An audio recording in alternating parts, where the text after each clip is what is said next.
may shift a little here. One of the questions in our minds here has been that about the future of China and its relationship to Southeast Asia.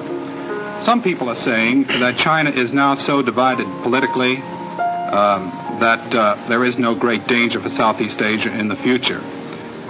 Speaking as a Chinese who understands China, can you make an estimate or a guess as to the future of China? Do you think in the near future it will become again a unified country, a strongly unified country that might represent some kind of a danger to Southeast Asia?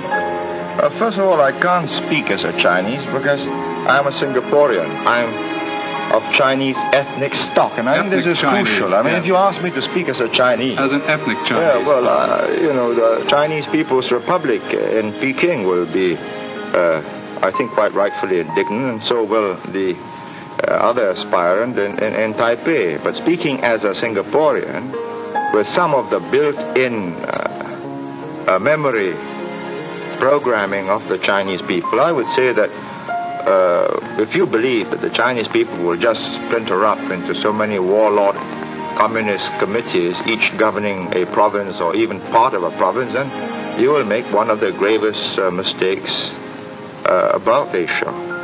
I think I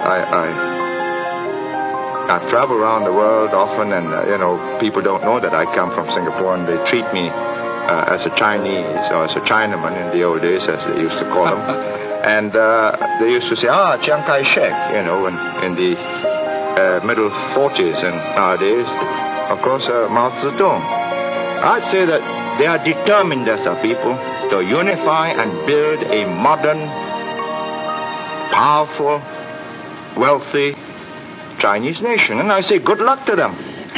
And I think the moment they get prosperous, good luck to me, because I'll be much safer.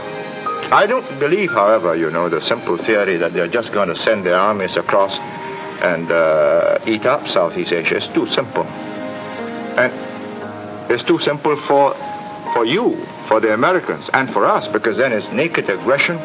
The whole of South Asia will gel together and meet an incoming invader.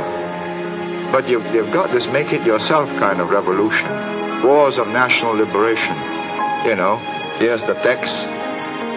We've got an instructor. He'll teach you how to organize, and we'll slip you a few guns and more if necessary. And if it gets more difficult, well, surface-to-air missiles. Prime Minister, what's the effect in Asia of demonstrations such as we had yesterday in Washington? Well, you know, I get a lot of demonstrations in Singapore, and my students are quite a rambunctious and spirited lot. They are, and I think they ought to be. Otherwise, I think there's very little future for Singapore. It's a young community, and the young must be idealistic. The young must believe that the world should be more just, and there should be more moral rectitude in the behavior of their leaders, and they protest often in more than just a peaceful manner, because the communists slip into my demonstrations, and you know, windows got broken so often, and cars get overturned. But at the end of the day, I think decisions have got to be made by adults, not teenagers.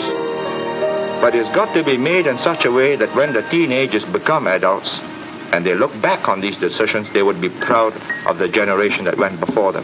Well, let me ask. You only have 2 million in your population, I understand, but if you put a small token force into the field to assist in the work that is being done over there against what we call aggression from the North, wouldn't that help the United States to resolve this issue? I don't see it as my duty as the Prime Minister, an elected Prime Minister of Singapore, and not a client state of the United States. I'm not in receipt of your aid, nor am I here to seek aid. I'm doing all right. I hope to do more trade with you. And I don't think it is the duty of the elected representative, leader of Singapore, to go and involve his country in a situation which can end disastrously for his whole people.